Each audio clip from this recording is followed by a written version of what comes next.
If you listen closely, you can hear a Texas whip.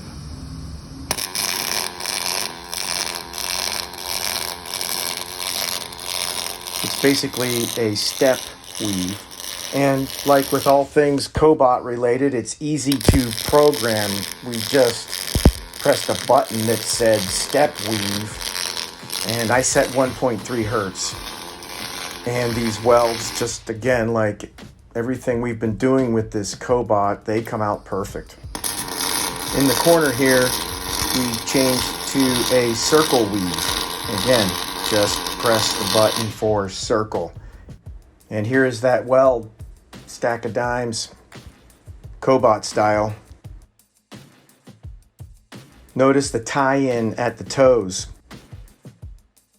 Here are the first two welds that you saw and heard using the Texas whip.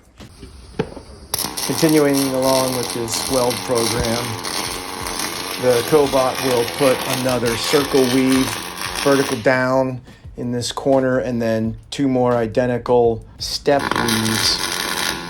If this arc sounds a little rough to you, it is. We're actually obviously short arcing, but the Miller Envision 350 was stuck in pulse mode, so it's pulsing the current and short arcing at the same time, but that doesn't affect how beautiful these welds come out.